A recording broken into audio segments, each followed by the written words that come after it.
Hello and welcome to the second edition of In the Zone. I'm Ben Pearce, and this is my own podcast where I get to talk about the best and biggest sporting stories out there right now with people that I follow, that I love, and I really enjoy hearing from.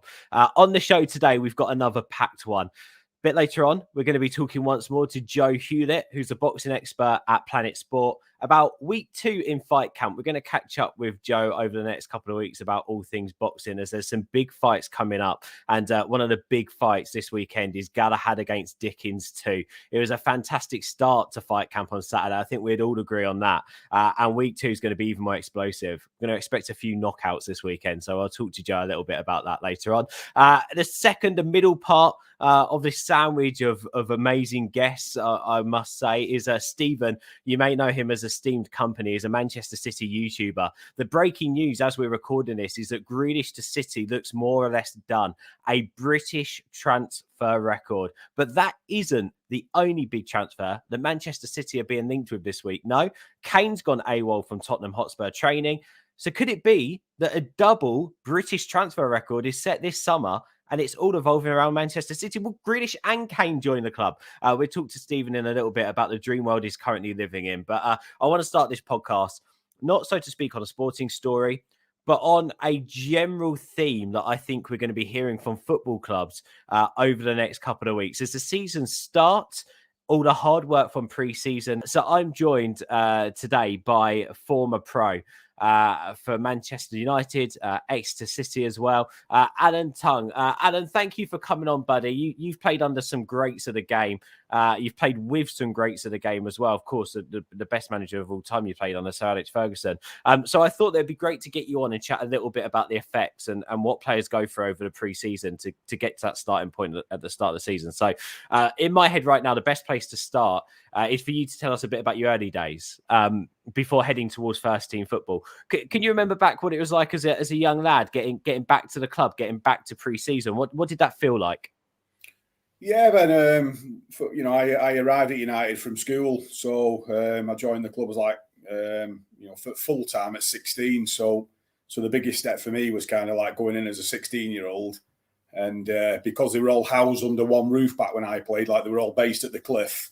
It was getting used to being alongside lads like Brian Robson, Norman Whiteside, Gordon Strachan, Brian McClare, Viv Anderson arrived, Stevie Bruce, etc., etc.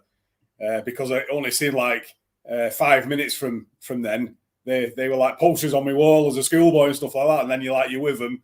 It was like a really, really big a step going in there. So back the pre-season when first experiences of that was not as scientific as it is today.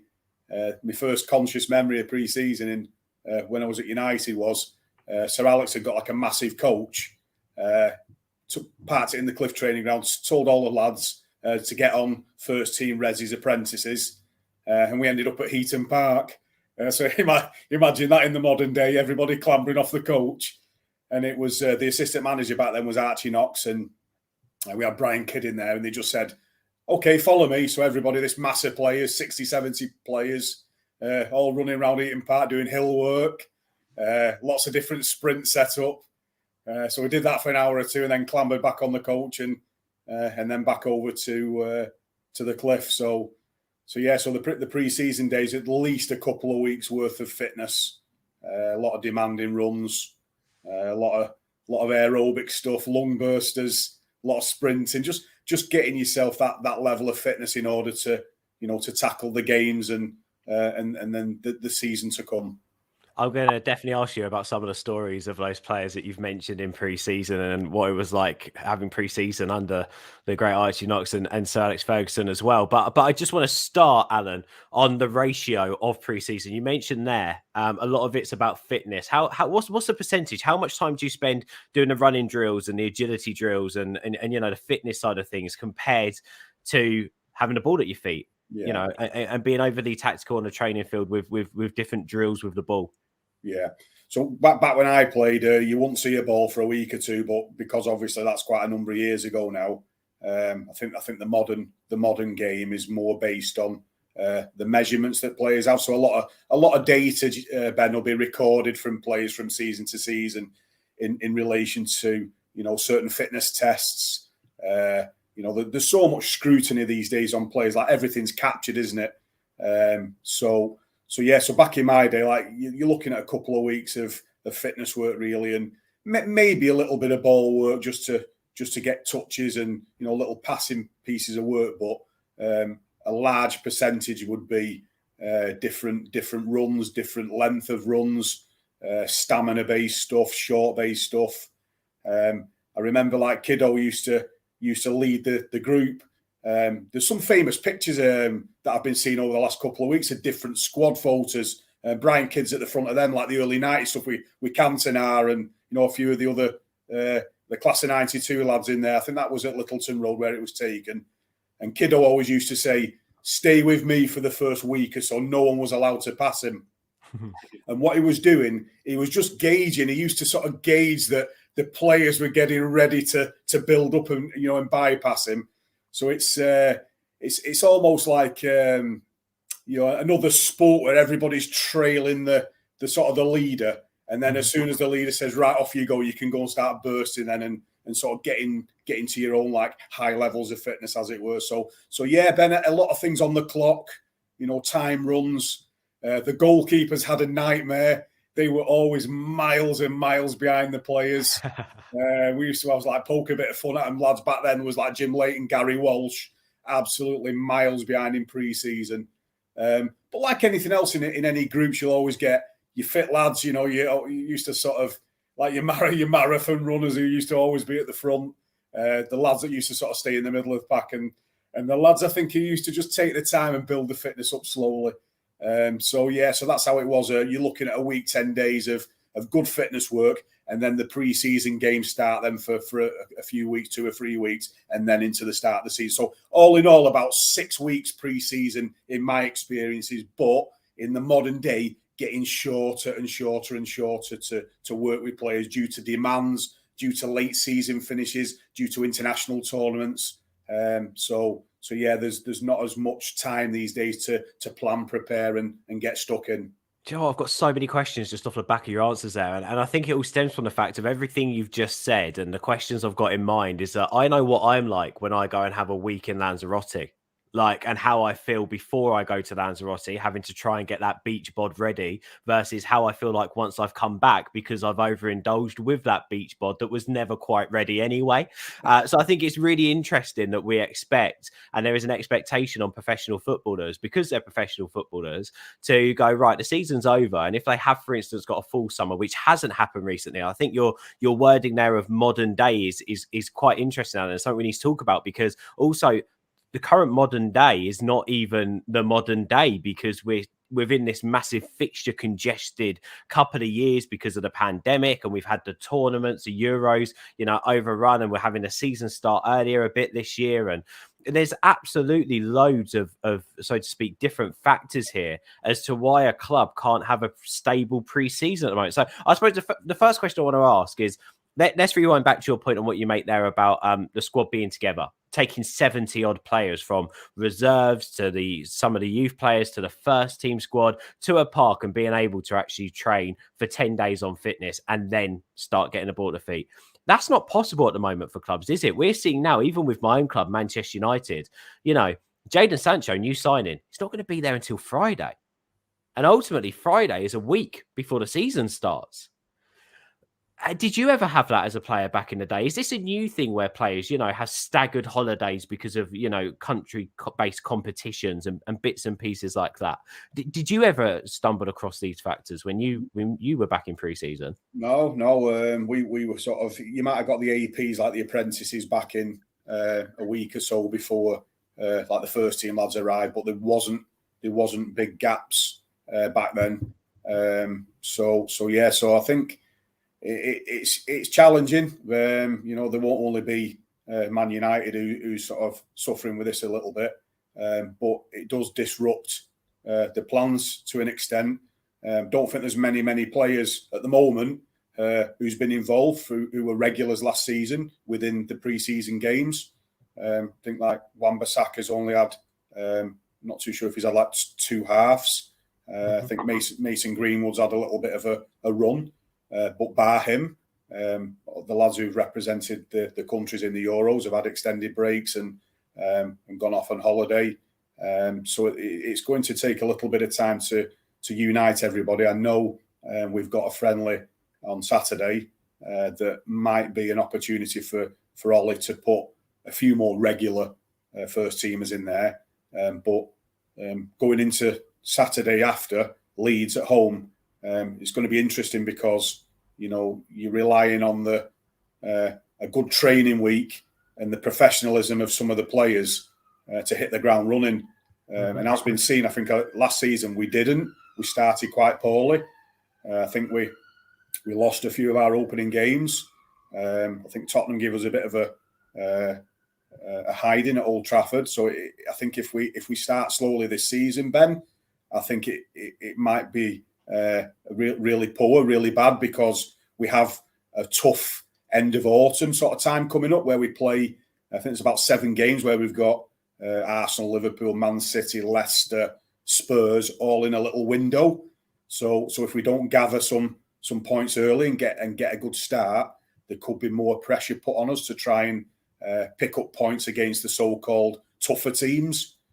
So we'll just have to see that. Hopefully we can get off and running, but it's going to take a little bit of decent management and a decent planning and some a little bit of strategy from Ollie to get us moving. Yeah, because the best players have, and the same's happened for City. City have got the Charity Shield, of course, on the weekend, and of course they've only had their players come back into training 3 days ago. They've got to go out and play for a trophy. I'll say that in inverted commas to anyone who's not watching and just listening. On the weekend, then of course you've got people like Chelsea have got like a few more games within a short space of time than we have, because they've got the Super Cup at some point as well, and they've only just had players back in training for money. It's affecting all clubs, of course it is, with the Euros coming up, and you're right, you know, in terms of United, again, with players in, Manchester United made a big signing in Raphael Varane, and he still can't even get into the country, and the season starts in a weekend's time, 2 weekends time. So it's a tough one, and you know, they will have behind closed doors games, and they'll have friendlies lined up, I'm sure, behind closed doors. But you know, for any player, you know, and not just that, for a club, you mentioned there in terms of how, so to speak, regulated these things are, and how far forward these things are planned.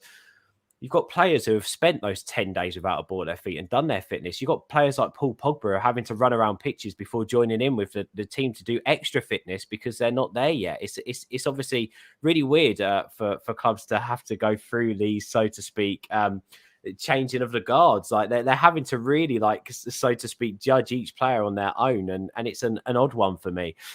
In terms of your playing days though, Alan, have you got some players you'd love to name and shame right now in terms of who did take care of themselves over the holidays and who didn't? Would they always be the same players to you, or every now and then would you have someone out the blue who would come back and you'd be like, God, you definitely enjoyed yourself this summer? Yeah, I'm not I'm not going to name names, Ben. How was you, Alan? What was you like? Okay, I think would you believe it, Ben? Players do. They are human beings. That, you know, the top level football, they get incredible extrinsic rewards, financial rewards. Of course they do, but they do suffer a bit with anxiety and things like that. They do like escapism. The scrutiny on the modern player is incredible. They're followed everywhere. Everything's watched. You do need a little bit of downtime. You do need a bit of space and time to go and have a beer or two and have a laugh and go with your family somewhere. And, you know, you need that relaxation time. Mm-hmm. But Exeter City used to weigh you. I don't know. I think I used to be around 11.5 stone, something like that. Any pounds over that you come back in 6 weeks, you'd get fined for. There's been stories, Ben, of players back in my day putting heart rate monitors on dogs, you know, while they were taking the dogs out down the park to get readings from them. So they could sort of say, well, at least he's been exercising for 45 minutes because the heart rate is showing there 160, 170. So he's in his zone. So fair play to him for that. Alan, you say there's been stories. You definitely know who's done that. I can tell by the look on your face. Come on. All sorts going on. But you can name and shame behind the scenes. No, it's like anything else. I think some players they just go a bit crazy. Like have a few more beers than they should have, and a few more burgers and chips than they should have. So, but not in the modern day. You're talking about supreme athletes at the top level. The more conditioned now to like middleweight boxers, the shape and the physiques of them. So, not as much, but yeah, some scary stuff in our day, like coming back a stone overweight. 3/4 of a stone overweight, and you've got it. It makes it harder for you because you've got to work that off to get back into your condition ready to play games. Because ultimately, you can do all the training and the running and all the fitness work away from the pitch, but you need your match fitness as well. That it's different. You need to be playing 90 minutes worth of games in order so you can get your movements back and your tackling and your heading and bursting at certain times, relaxing at certain times, jogging at certain times. That's very hard to mirror in a training situation. So I think that's one thing that maybe United is just lacking a little bit at the moment. It's not I think the physios and the strength and conditioning coaches and the fitness coaches will have them worked on in relation to getting the fitness levels up. It's the match fitness now, getting that back that's absolutely crucial, Ben. Well, I've seen one club in pre-season that doesn't look like they're struggling with that, and that's Manchester City. They're at full flow in pre-season at the moment. Stephen's backstage, so we're going to chat to him in just a second about Grealish and Kane. But before I get to Stephen, I've got one more question for you, Adam, because it resonated with me when you was talking about the one stone over, weighing yourself every day, like, trying to get around things when it comes to being able to push that you're ready. I struggle really badly with body dysmorphia, and I really struggled as well with when it comes to playing and putting on my shirt and my shorts and sort of feeling comfortable. I love the game. I don't want to forget about it the minute I'm on the pitch, but walking out and playing, I always think, because I probably am as well, the biggest out my group of mates when we do play a 5-a-side or a 6-a-side together, and I feel slightly more uncomfortable and I don't feel like I'm the fittest just by looking at myself. How difficult, I know you're very open about mental health issues and mental health struggles. How mentally tough is pre-season as well? Because look, you're set targets, you've got to reach them. Of course, that's a journey in itself. But is it tough for footballers as well from the mental point of view to get through that? Is it grueling for them? Yeah, absolutely. It can be. Life's challenging. Football, so it's just football is a mirror of life, isn't it? It's a challenging environment. It's a tough culture. Lots of scrutiny, lots of measurements. And the pressures sometimes are high. Eyes on you all the time. Yeah, the media don't help. The media are always looking for scapegoats. They're always looking for people to struggle so they can jump on that and write about them, which is wrong. It's poor. Mm-hmm. And again, that filters down the line, Ben. It comes down into the normal world, as it were, where we start comparing ourselves with different people, looking at what they have, etc., looking at their condition, like you mentioned, and that's wrong. I think you've just got to try and learn to love yourself as much as you can, and and as long as you're trying your best, and as long as you're giving your all to something, you'll always be a winner in my eyes, because ultimately you've conquered that most demanding of masters, and that's yourself, because that's all it's about. It's about becoming the best version of you, isn't it?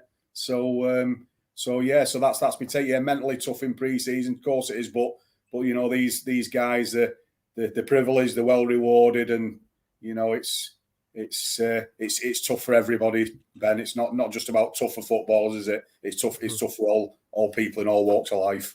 Of course. Alan, wise words there. Thank you so much. Always a joy chatting to you. Former Manchester United pro, of course, played for Exeter City as well. Now does a lot with younger people and also speaks out very regularly on mental health struggles as well. Alan Tonge, give him a follow. Alan, always great to have you. Thank you, mate.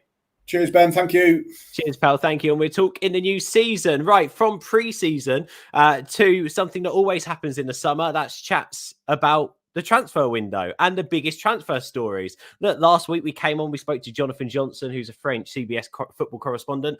We're talking about the likelihood of Varane to United, and within 2 hours it happened. Now we're sat here. The breaking news has actually happened before we even started recording. So I expect that I'm chatting to a very happy Manchester City fan now, in Stephen, also known as EsteemedKompnay. Stephen, Jack Grealish, by the looks of it, the world is reporting a record-breaking British transfer fee, £100 million. Forget the money, though. What a player. It's looking like it's almost done.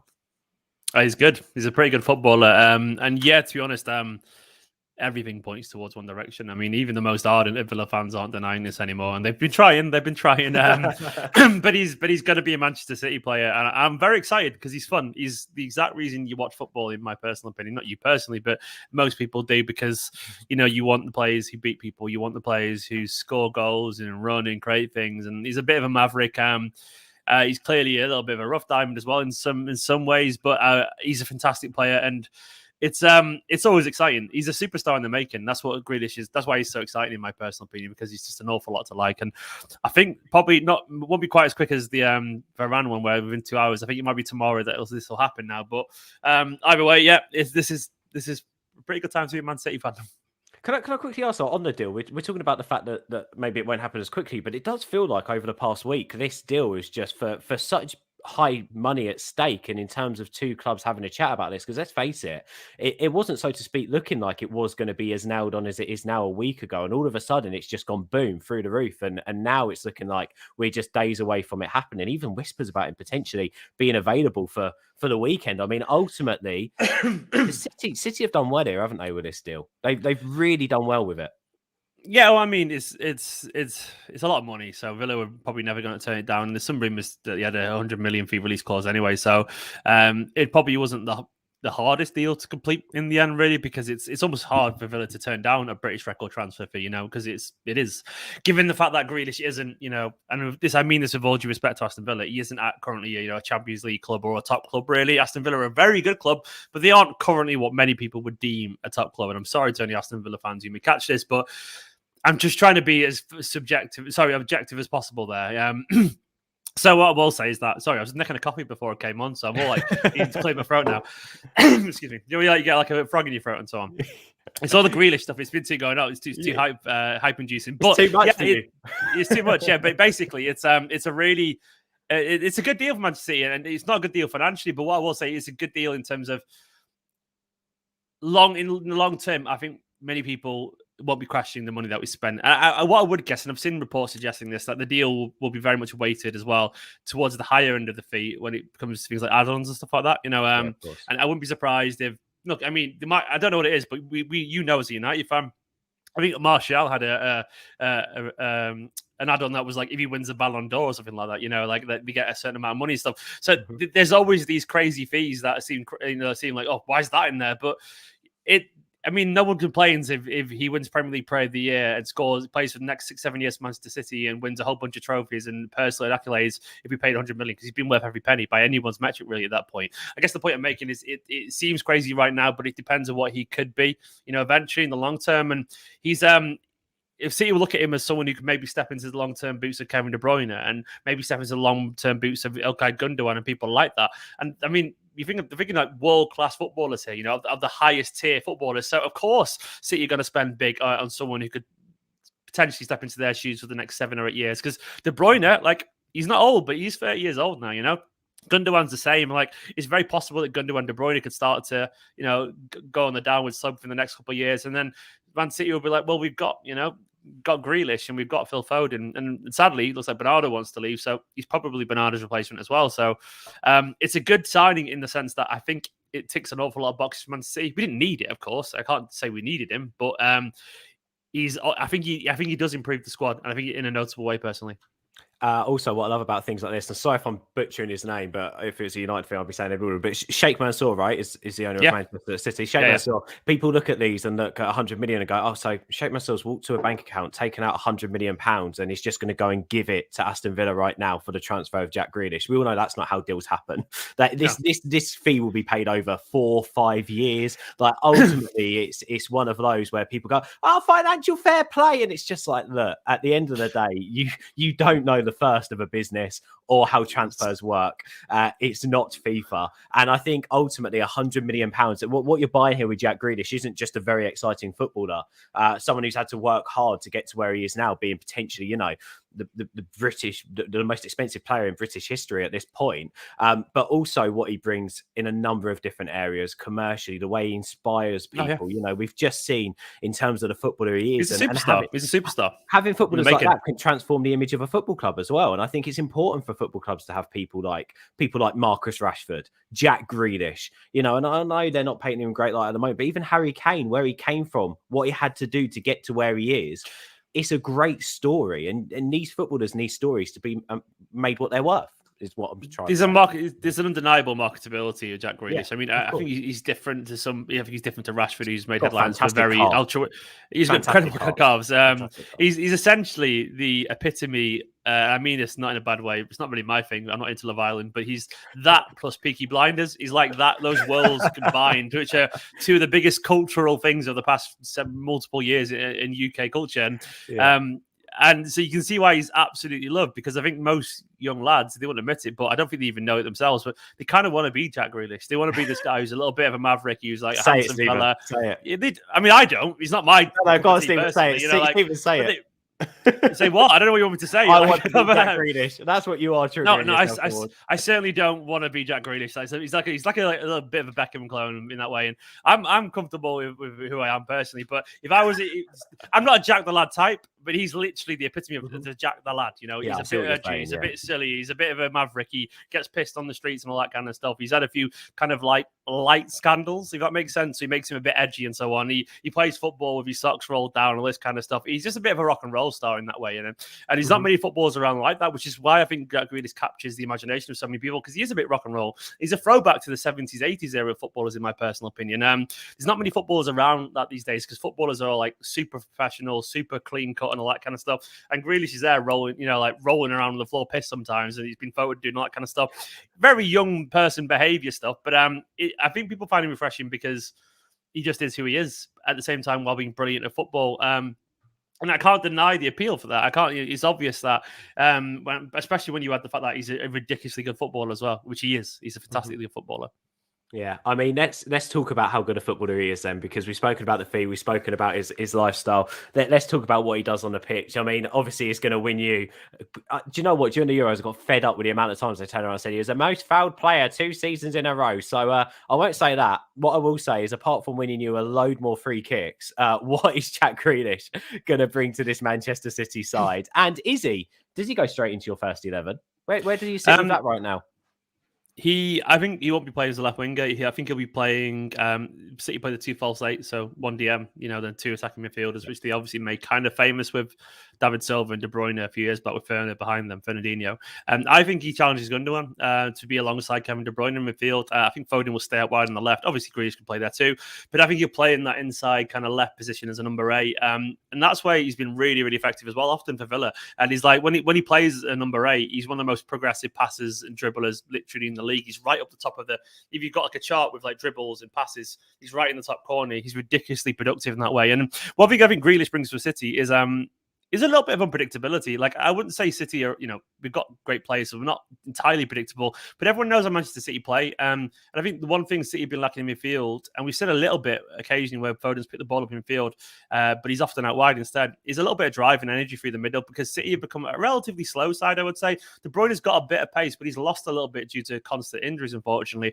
Gundogan isn't fast, I wouldn't say Bernardo is like either, but Grealish has got pace. He's pacey, and he's tall, and he goes on those like barreling runs, and he's really capable of just upping the tempo like that. And he's a lot better at slowing it down than people realize as well. And he's just a man who absolutely lives creating goals and assists and scoring goals and so on. And as we know, he's a little bit of a leader. I think he's a little bit more professional on the pitch at very least than we give him credit for, because he captained Villa, he got him back up into the Premier League and so on. He's a winner, loves football.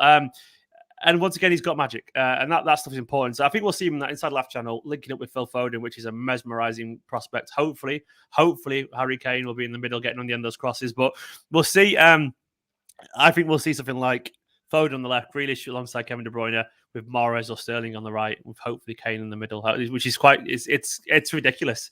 It's genuinely a special bunch of players that and I can't wait for it. Insane. And even if you don't end up getting Kane, I mean, ultimately, if he goes with that false 9 again, you've then got a midfield 2 of Gundogan and Grealish, and then you've got De Bruyne, in the 9 protector, which is just, again, unreal. When you think about progressive football, ultimately, it's just City should be able to hit you like that with the players they've got in that side. It's the variety. Grealish brings a bit of variety to our centre midfield. And Mahrez has been doing well, isn't he, in the pre-season? And he's banging them in.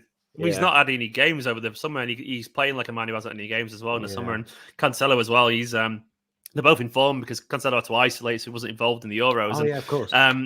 So basically, they both had a bit of a rest, and they look fresh and they look really on it. And to be honest, given the fact that Sterling was fantastic in the Euros and had a poor season last season by his own standards, Morris had to come back and flying out the blocks, and he has. He's been fantastic, and so that's it's another good omen for City. Sterling looking great in his most recent games.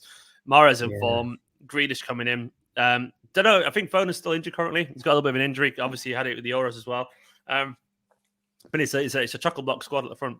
I mean, we talk about United's young British spine from our point of view, but we're looking at City's now as well, especially we'll talk about Kane in a bit more detail in a second. But if you do end up getting Kane, you've got Grealish, you've already got Foden, Sterling, Walker's, of course, at the club. Stones had a brilliant season last season as well. I mean, you've got what isn't there at the moment as a Manchester City fan who loves their football? What isn't there to love at the moment with that British spine taking shape? It looks quite mouthwatering, that, doesn't it? It's intentional as well. I think. I think. I don't know. I don't know why. It could be legacy. It could be once again homegrown kind of stuff. But Guardiola, one thing that is a bit of a myth for Guardiola is that he doesn't adapt to leagues and all this kind of stuff. And he did. When he came, the Manchester City side they created was different to the Barcelona and Bayern ones. He was a lot more physical. Like people like Kyle Walker was never going to play for the Bayern or the Barca side. And he signed people like him because he knew he needed a bit of physicality. And he had pacey wingers in Sane and Sterling. And there were a lot more physical and stronger teams than his other teams in terms of like, you understand that in the Premier League, you need a little bit of grit. It's a grittier league, it's more physical, and obviously players who are familiar with this league and understand it and have grown up here and get it. There's no surprise for those players when they step into the Premier League. So I do think signing a successful Premier League player is usually a better bet than signing a successful La Liga player and whatever, because there's less risk factor basically. And Grealish, once again, it helps with the chemistry. And I know this is not a free for all team or anything like that, but it does genuinely help when all these players know each other, man. Like, how can it not benefit England as well as a whole when you potentially have, and obviously, two of these are still technically maybes, but Harry Kane could be a Manchester City player. That's still a maybe, but he wants to be, and that's not me projecting. I think everyone knows in the world of football, like Harry Kane wants to be a Man City player. He's shown it by not turning up for training. So imagine you had Harry Kane, Jack Grealish, Foden, Sterling, and then you had Kyle Walker and John Stones as well. Like, that's all trained by Pep Guardiola. I mean, I'm not saying it's going to be the same, but do you remember the classic Spain sides where they had all the Barcelona players and so on, and Germany as well with the Bayern players? And that stuff is only good for Grealish. Southgate. It's only good for Southgate because Grealish will improve. He will improve. He'll improve under Guardiola, and it's good for City as well because once again they're all friends first and foremost, and he should just be able to settle straight into the City side with absolutely no worries. He knows every Premier League team. He knows all the players there because he's met them all before and trained with most of them. There's a lot of reasons it makes sense, And it's also good as well, I think, for maybe some of the academy players. Obviously, it's hard to get into the City's team, and only Phil Foden's done it. But it does show, there's a strong English core there, and maybe one day, they could be the next ones. I'll tell you what, though, if there was a game of Manchester v London at the moment, there's only one winner in that, isn't there? If these signings come off, I tell you. We're whipping them. Quite crazy. Yeah, big time. Let me have a quick chat about Kane with you, Stephen. I know you haven't got long, but just quickly. Is it important to replace Aguero? Yeah. It is simply because Aguero's Aguero. I mean, no one can replace Sergio Aguero. And I genuinely mean that. I don't think people quite realise outside of City how fucking good Aguero was. I'm sorry for the language there. He was absolutely ridiculous. Like the variety of his football, the explosiveness, the dribbling, and as a United fan, some of the quality of the goals he scored against you guys in the past, freakishly good. But Kane, he's probably been the best striker in the Premier League over the last few years, and that's quite wonderful. I don't think he doesn't excite me in that way, and I know it sounds really arrogant. It's because I'm so familiar with him, and he's been Spurs guy for so long, and he's I feel like I've known Harry Kane for most of my football life, even though I haven't, if that makes sense. So it feels over familiar. So I don't think he's quite as the exciting side as Grealish in that way, because Grealish is not unknown, but we haven't seen him in the Champions League yet and all that kind of stuff. So it's a little bit like, he's going to become a superstar at Man City, whereas Kane's always been a superstar, in general. But Kane coming to Manchester City, look, City last season, we did miss Aguero not being fit. Aguero, Gabriel Jesus has had loads of chances, but for whatever reason, he can't find his confidence in front of goal. Then after that was kind of it really as a striker. We played the false nine. Ferran Torres came as a winger and played a few games towards the end of the season through the middle, but he is a winger. That's why he played for all his career. So we only really good, by the way. Sorry to he does. Really, you're right. He looks really good, but I mean, still. Guardiola last season wanted a striker, but it never happened for various reasons. So essentially, he wants Kane. It's Guardiola. He just wants Kane. So City have gone, well, he's got a couple more years left of the contract. Let's give Guardiola what he wants. And if Guardiola wants Kane, I'm not going to argue him. He's a fantastic player. And I can't really deny as well that Kane wouldn't score 30, 40 goals a season for Manchester City. And for one, he could score a penalty as well, which would be really useful because City just are not good at penalties. We miss penalties left, right, and centre. So having someone who could score, I mean, that's a guguaranteed 7 or 8 goals a season already for Kane if he stays on the pitch, just through penalties. So, yeah, exactly. Grealish and Sterling, who win penalties, left, right, and centre, and Foden wins a couple as well. So, I mean, Kane, it's going to get messy, I reckon, unfortunately, for Spurs fans. But, this is, as I said, I tweeted yesterday, it's just part of football. Players don't turn for training when they don't want what they want. It's not great, but my attitude is I don't really get upset about millionaires being millionaires, and it's just that's what they think about themselves, and I understand it. I've experienced it on the other side as well as a City fan before. Sean Wright Phillips back in the day, he didn't not turn up for training, but he definitely left and he broke my heart. One of my better players, stuff like that. But it's just football, But I understand where Kane wants to go. He wants to win loads and loads of trophies, and that's what City do. And that's not me saying as a City fan; it's just literally what happens under Guardiola. So Kane would be he'd be wonderful, and I kind of hope it happens. Do you know what? Can I just say you spoke about Kane there with a completely different look on your face. I can tell how excited you are by it. I know what you mentioned there by you've been a football fan. You don't need me to tell you this for so many years. What you said about having watched him play for so long, that ultimately him coming to the club, it when you see it, it's just sort of like, yeah, no, that'd be really nice. I really, really want that to happen. But it's not like an unknown quantity coming to the club and then taken to the team and the excitement you get from that. The only thing that I can relate to is Robin van Persie, by the way, who obviously when he came to United, I've seen Robin. I know how good he is. It'd be great to see him in United. Show what a signing that would be. But it isn't until they're actually confirmed, they're holding up the shirt and they're in the colours and banging in the goals that all of a sudden you go, Harry Kane plays for Robin van Persie plays. That's it. To be honest, I feel a bit spoiled, and I think it's because I have been spoiled. I'm a Man City fan, so I can admit that the last few years. I mean, I'm old enough to remember when City were terrible, so I've seen all sides of the spectrum. But I guess what that perspective will allow me is to know when things are good and when I can be a relatively fussy, I guess, because in my head I've kind of completed football. I haven't, but my team has.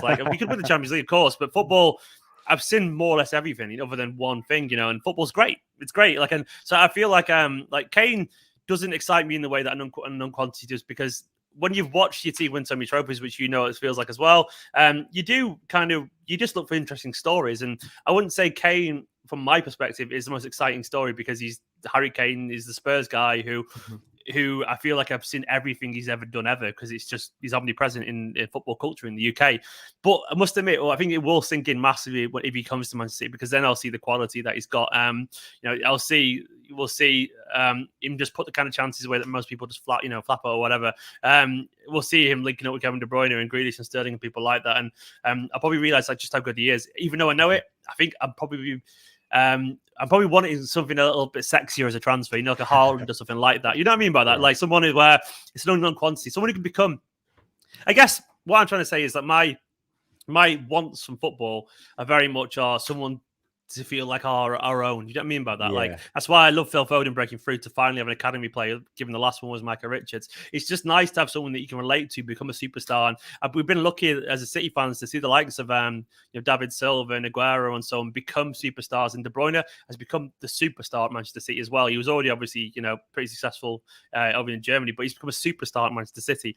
Kane's already a superstar, which is fun, but sometimes you want to make your own. And I guess my personal opinion really is I'm not complaining because he's fantastic, but I guess I'm a little bit muted right now compared to Grealish, who I think could become the genuine world superstar at Man City. Because I don't think he is yet. I don't think Grealish is yet. I think everyone knows he could be, but he isn't. I think not because he hasn't played at the highest level, and that's not a criticism. It's just a fact. Whereas Grealish, Kane, it hasn't got me massively excited yet, but I think as soon as he's here, I think you're right. I think he's like Van Persie. It's exactly like Van Persie. I think he'll sink in and go, oh shit, we've got Harry Kane, and he'll play and he'll score, and I'll be like, oh, he's really good. This is great. I think it'll sink in and it'll be class. And either way, we're dead lucky as City fans these days. We're dead lucky. 100%. As as am I as a United fan as well with the business we've done. But don't worry about Haaland and watching a next May superstar. When he signs for United next year, mate, you can watch him in the red kit with Sancho becoming a superstar in his own right. But mate, honestly, I've already said it to you. I'll buy you your first United shirt if you want it. Don't worry about it. I'll have it here for you. I'll send it across. It's absolutely when I was 8 fun. years old, I went to training in Flixton. It's a place in Trafford in Manchester to play for the team. And I was like 8-year kid, and he wanted me to wear a United shirt because they had no red bibs left. And I did say to Dad, "I'm going home." So I got upset because he tried to do it. So I started crying, and my dad took me home, and I never went back to Flixton AFC ever again. And like, there'll be some people maybe who'll heard of that, but Flixton not heard of that club. It's like a local little kids club and whatever. And I left the team because I didn't want to wear red. So that's how strongly I feel about these things. So the chances of me wearing a Man United shirt, I would honestly rather be seen dead. Well, I'm back in Manchester in a couple of months, so we'll have to grab a drink, mate, for sure. But one last question for you, just very, very quickly, because this is going to be the hardest question you get today, because it's in my notes. You've probably seen it already. I don't like putting people on the spot, and I don't want to put you on the spot, but 2 big transfers, big pressure comes with big transfers. We know what happened last year, at the end of last year. Ultimately, with these 2 names, if you sign both Kane and Grealish, must Pep deliver that Champions League next season? The pressure on him to deliver Champions League is there. Yeah, of course it is. It's hugely there. I mean, and people will probably say he's been a failure if he hasn't. Can't really argue it in that instance. If you spend 250 million or whatever on 2 key players, and you sign the greatest goal scorer of the last few years in England and the superstar of English football, and yeah, of course it is. I mean, there's always context, like. As a Manchester City fan, there's always a yes and no answers. But imagine City's win the next 2 leagues with 100 points and win all domestic trophies, and then get to 2 finals and get beaten by a freak 70-yard goal. I couldn't pull Guardiola failure. You know what I mean? So there's always context, but it will stick in the throat. Of course, it will. It will sting if it doesn't happen. But once again, as a United fan, it's not easy to win Champions League. It took Ferguson an awful long time to do it. And City have, over the past 10 years, since the money came in and all that kind of stuff, it took a while to get out of the group stages. It took a while to get past the last 16. It took a while to get towards the semi-finals. And City progression has been like that, eventually going up in the Champions League. And now we've actually reached the final, as well. And obviously, we've made it there. I think that's one huge mental hurdle. Like the players have to be the first ones to get the club there anymore, and that stuff does weigh down the players, and I would not be surprised whatsoever. I don't think you would be, if you're being honest either. Any fan would be surprised if City got to another final over the next couple of years. And then after that, it's 50-50 chance, man. Chelsea were good in that final. I have Villa on my mind for obvious reasons. Chelsea were very good in that final. They deserved it. But, I honestly believe we'll get to another final in the next couple of years. Whether we win it, I don't know. But I think we will do. And not in an arrogant sense, but I think we've broken that mental taboo now. And, yeah, it'll be fair to people to say Guardiola has failed on that front. It paints a smaller picture. A lot of Manchester City fans, though, would say we've been really happy how things have been the last few years, I will never see anything like this again. Put it this way, he normalized domestic domination in a way that I've never known before. I generally haven't. 198 points in 2 seasons, and the amount of trophies he's won domestically. Obviously, we want the European Cup too, but look, it's been phenomenal. From my perspective as a City fan, I would be an absolute spoiled little arsehole if I sat here and moaning about not winning the Champions League. I would be, because last season was a failure in some people's eyes. You won the Premier League and won the Carabao Cup, got to the Champions League final. It's ridiculous. It's an incredible season by anyone's standards, but people only remember the last thing that happened, and that was the Champions League. So.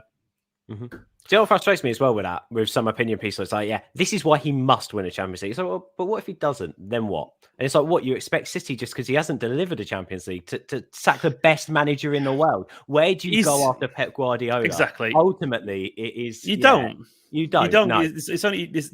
I'm sure someone else will be successful, but like his biggest legacies, he normalized 98, 99, 100 points, and that'll be it. And obviously, because it's the money, but I still maintain he's the best person in the world to give that money to. That's my personal opinion. Like, there's no one better at managing a super club. And Manchester City these days are a super club, and that's just because they've got the resources to be one. And if you want success, he's your F1 driver in the best car. That's what he is. Give the best driver the best car. One of the best cards, and they'll do it. And in my personal opinion, if Guardiola had been manager of Manchester United over the past 5 years, you would have won a load of trophies. That's my honest opinion. You've had the money to spend, so you would have. And I think it's the same probably. Any of the major clubs, Chelsea, Liverpool. Yeah, I think it's the same because I think Guardiola just wins trophies. His football it's too dominant, and I know people want to deny that, but there's a reason all the great players love him.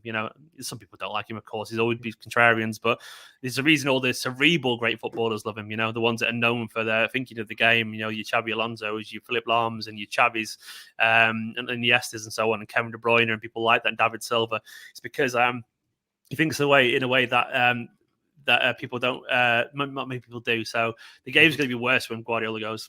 People don't realise it right now, but it is. Stephen, amazing chatting to you. I think we could talk more about Guardiola for hours, but we'll leave it there, mate. Thank you. All the best for the new season, obviously, and we'll catch up soon, yeah, mate. Cheers. When I say all the best for the new season, I hope it's not too great, obviously. Yes. But I mean, I like you, so I hope you enjoy the new season. I hope you have a terrible season. I have a shocker. Have the worst season ever. Off the back of a pandemic, have a crap year, mate. I want you to get relegated, and I always will do. Always want you to get relegated, and I will laugh myself to sleep, and I'll be totally honest about it. I'll be sorry for my best mate, but I'll still be laughing in his face. Yeah, so that's life. And I'd be lying if I said otherwise. But I hope you enjoy the season at an individual level somehow. Of course. And yourself, Stephen. Take care, mate. Thank you so much for coming on. All the best. Grealish to City, looking close to done there. Let's go from football to boxing. So happy to once again be joined by Joe Hewlett, boxing expert at Planet Sport. I mean, Joe, where do I start? Fight Camp Week 2 is on this coming Saturday. There's an exciting matchup between Galahad and Dickens. It's going to be on a stacked card. But before we talk about that, let's start on what happened Saturday night with Leigh Wood upsetting the odds, becoming world champion. Saturday's action was unreal. What a card. Listen, what a card, Ben. Unbelievable. Leigh Wood steps in for Conor Benn after testing positive for COVID-19. So, a few people were gutted about Conor Benn not fighting, but Leigh Wood stepped in. And by the way, nobody thought he really had much of a chance. They thought he might give it a good couple of rounds, but we all thought Zhu Can was an absolute killer. It's the same Zhu Can who threw more than 1,000 punches last year, a record at featherweight. And, Leigh Wood absolutely bossed it. He controlled every round. I think he only gave the Chinese fighter like 2 or 3 rounds out of the 12. And then at the end, he just wins with a knockout. And it really is a success story because he's just the second fighter from Nottingham to win a world title.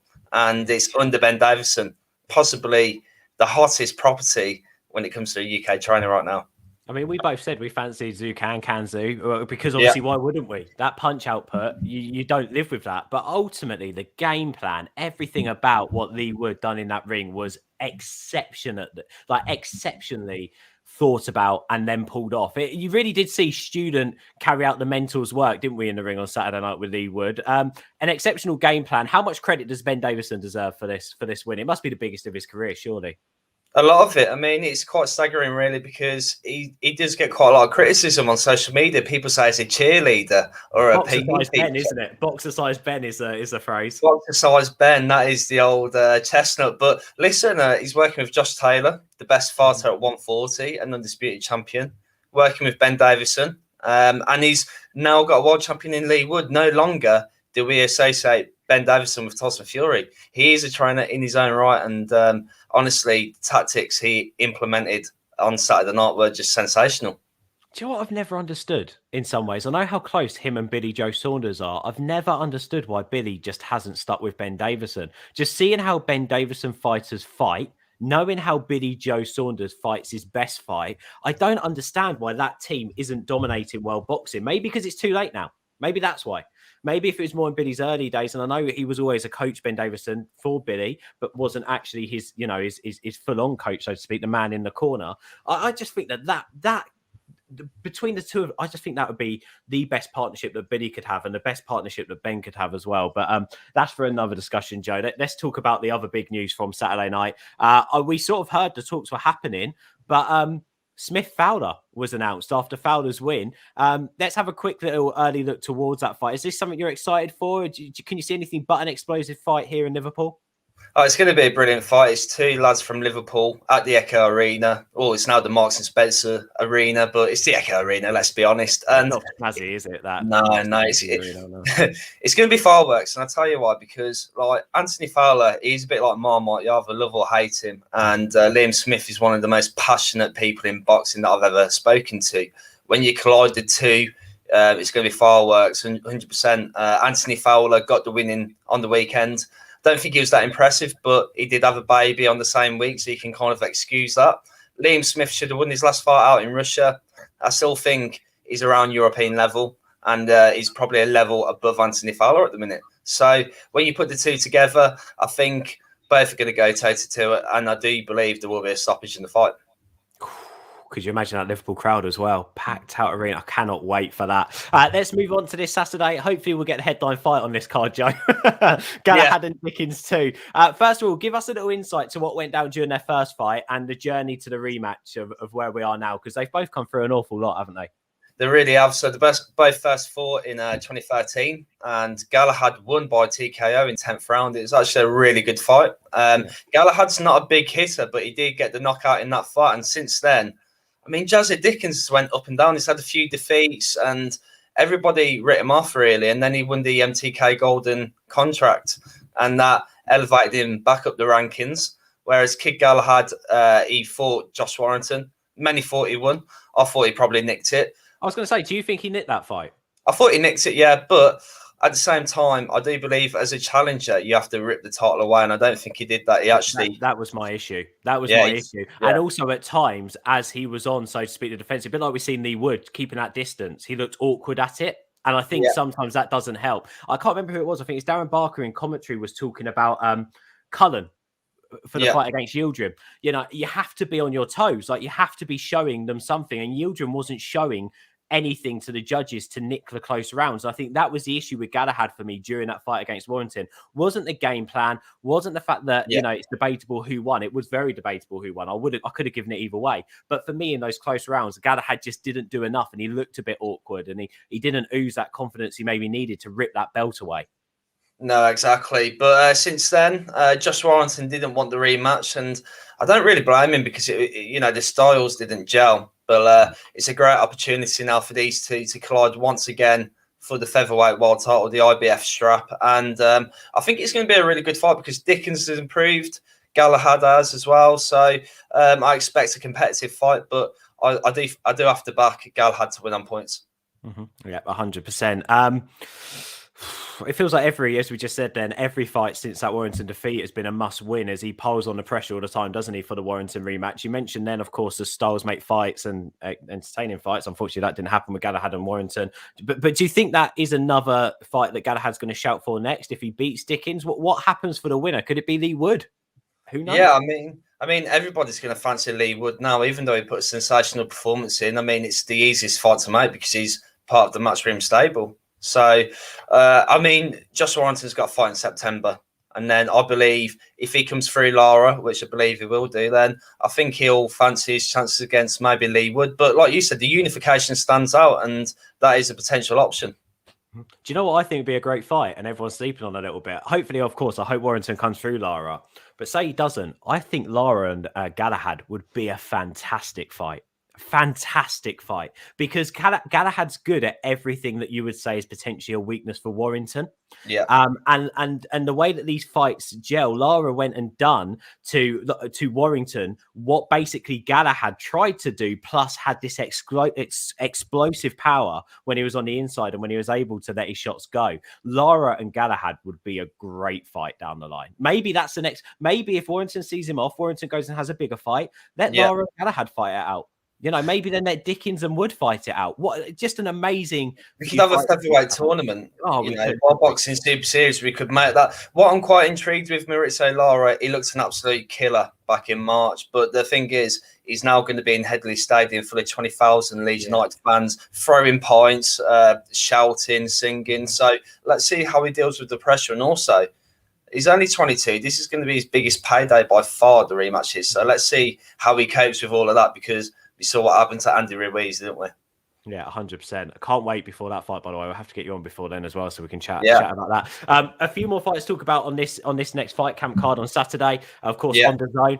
Wardley and Webb. This, for me, is going to be a spicy one. After Webb's loss to Dave Allen, I thought that was it for him. There was no way back. And there's absolutely no way I'd give him a chance against Wardley. But after his recent fights, he seems to have turned a corner. And a lot of people talking about Webb and Wardley being a 50-50 fight now. What are your thoughts on those comments and on this fight?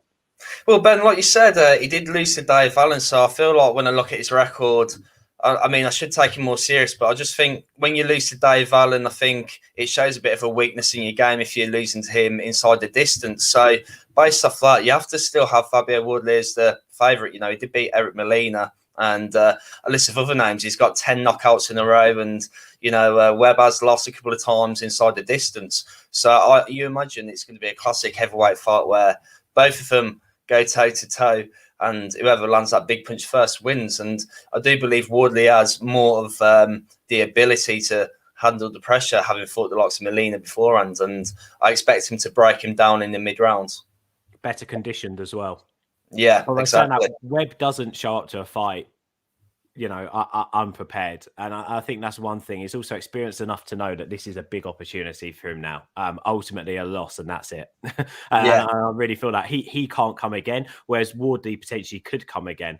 And you know, and who knows, the second fight between them two, if so to speak, Webb does beat him, it could be a big fight as well. Alan Babbage recently sparred with Joe Joyce. I've actually been hearing good things of that spar from Babbage's point of view. Back in the ring against Mark Bennett, who's 7-1. How quickly does Babbage need to start moving through the division? Because isn't he 31, 32 now? Age isn't on his side here. No, it really isn't. But, you know, Joe Joyce is a similar age, and now look at him. So I think, you know, with heavyweights, you know, I mean, it only takes a couple of fights and you're up there. If you fight a couple of world-ranked fighters, then you're right up there. But Babbage, you know, after this fight, maybe he fights the winner of Webb and Woodley. Yeah. Why not? You know, and that could be for, you know, an eliminator for a British title or for European honours, and out of nowhere you're inside the top 15 of a ranking. Well, hasn't Webb been running a bit from a Babbage fight recently? Wasn't that fight meant to be made last year on Fight Camp, if I remember right? But it never materialised. And people are saying, I heard something on IFL the other day actually that someone turned around and said they need to put some security in place because Babbage isn't going to stop going for Webb this weekend. He's already heard it all. Babbage is going to be on Webb's case. So we could see some spice out of the ring as well. Yeah, exactly. Yeah, there's a lot of hostility there, and it tends to happen with fighters, doesn't it? There's always a lot of pullouts, and these things always seem to happen. Mm-hmm. Well, one more question on this Fight Camp card. Ebony Bridges back on our shores. She's going to be taking on Beck Connolly. Ebony last year had a very close fight, of course, with Shannon Courtney. It would be good to see Ebony again. But the one thing that I'm looking at is Beck Connolly's record isn't anything impressive. This looks like a turnover fight for Ebony. But the one thing that I have learned from the last, let's say, 2 to 3 years watching women's boxing, these ladies turn up to fight. So it's going to be a dust-up, this, isn't it? Yeah, I feel like female boxing within the next couple of years, it's going to be on the same level as men's in some ways, because the beauty is in women's fighting at the minute, you're either really good or really bad. There's no in between. But the great thing is as well is the best are fighting the best. And, you know, like Bridges, Courtney, it was a good fight. I thought the Aussie, I thought she did all right. And I do expect her to beat a fighter who has a record of 3-9 with losing to by knockout.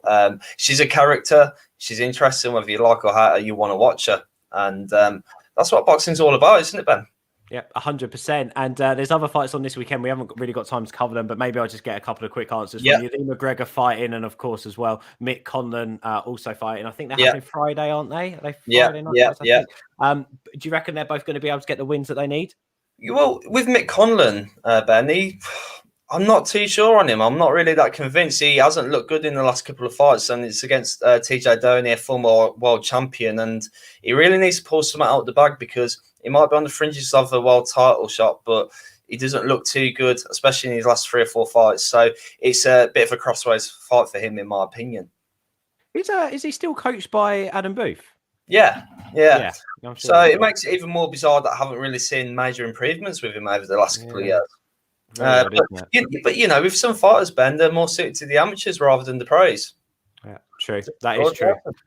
That is true. Well, look, Joe, we'll take all your advice and all your excitement and look ahead to this weekend's Fight Camp. Thank you for joining me again. Hopefully next week, do it all again so we can chat about the third installment of Fight Camp. And then obviously after that, we've got some big fights coming up. It's great having you on as always, Joe, providing the insights. Go and check Joe out on Twitter for more from him. I'm going to get out of here. Check out more on my YouTube channel and on Twitter for more from me. We'll probably be back with another hour-long show next week, or we definitely will be back with another hour-long show next week. Thank you for watching. Make sure you hit subscribe, and it's